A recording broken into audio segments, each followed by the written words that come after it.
All right, guys, I just got to this house and we are going to start to get it all ready. So first thing you want to do is get all of your lights on, make sure everything looks good. Sometimes it's hard to find, where the right light switch is. I feel like I have been in several houses where it is just amazing how poorly laid out the light switches are, and sometimes you just don't figure out what one turns on what light. No? Yeah, I don't know how to get that one on. Got a light bulb out right there, so probably have to Photoshop that, which is definitely something that I do, is Photoshop lights that are missing, because it just looks weird if you have two lights that are working and then one light that isn't. It's just not a good look. I have no idea where the switch to that light is. I think we got one more room. There, we got the fan on in this one, so we need to turn that off. We'll also make sure all the blinds are flat and straight. All right, yeah, then I'll go ahead and put this on my camera and show you guys me taking the photos of the house. All right, so last time I did this and did a behind the scenes video, I realized that I probably could have angled this camera a little bit better so you can see everything, so including the screen right here, so hopefully you can see that a little bit better this time. And I'm gonna go ahead and start hitting all my shots. I just set up the settings, so we're good to go.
Definitely a tight kitchen. Might try to take one straight on from this view and then one from the other side.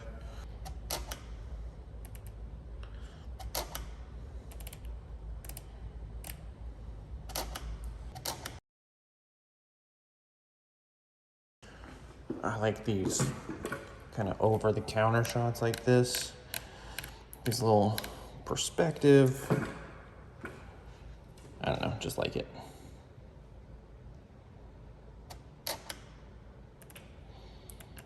You'll notice that I don't change my focus too often, because with it being at f7.1, pretty much everything is in focus. And I set my focus right in the very beginning on an object that I want it to be set at. And once I do that, it's typically in focus for everything, for every photo after that. So I'm gonna grab one from this angle showing kind of everything. Going back into the corner as far as I can. Turn this so I can see it, which is super, super handy that I can turn that. I like to get this third wall right here in the image, so having three sides, that way it makes the room feel bigger. If you only show two, then it's really hard to get perspective on like how big the room is, because you don't know where the other wall is.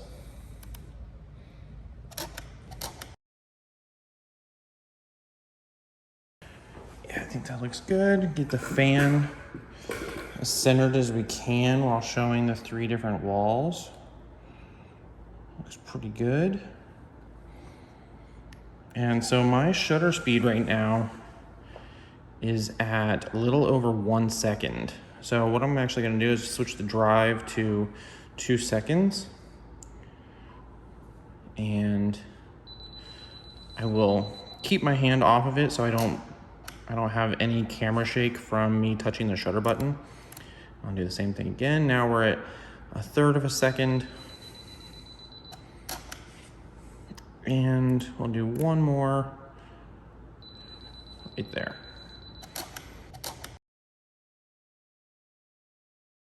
This is a really tight bathroom. As you can tell, I'm like right up against this wall right here. Crank this up. I actually might turn up the ISO on this one. Let's do 200. And then that way we don't have to have that up.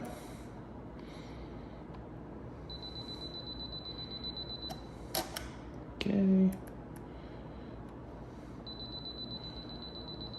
I think we're good for the room. Now we'll expose that window.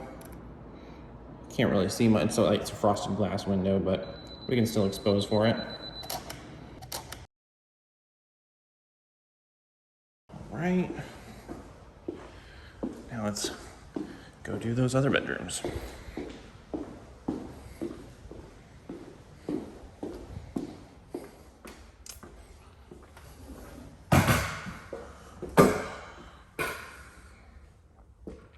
So unfortunately, my car is outside. Let me try to expose for the window. Yeah, you can kind of see it right there. And I think I can turn this down.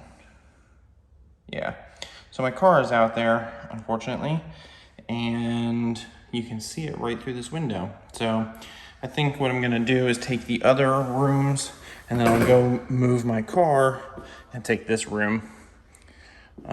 I made the mistake one time of taking a photo with my car in the background. It was actually in 2 different images, and I had to Photoshop my car out through the window, and it was not fun, not enjoyable. Getting that third wall in the frame. We can't quite center the ceiling fan, but it's close.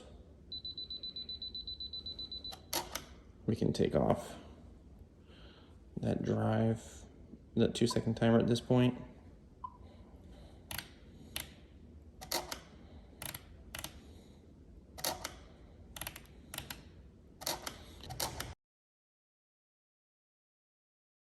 Now you always want to be cautious of these mirrors and not get your camera in it if at all possible. Sometimes it's not possible. Sometimes you gotta put it in front of the mirror and Photoshop it out. But if you can avoid it, avoid it. I think that looks good. I do not like to show the whole toilet if I can avoid it. It just is not a good look. And I've actually found that some brokerages don't even allow it. They don't let their realtors have toilets in their photos. Sotheby's is one of those that I know for sure. It's like part of their policy that you're not allowed to have toilets in your listing photos, which is pretty interesting. But I mean, it makes sense. If you're listing luxury properties, you probably don't want that in your photo.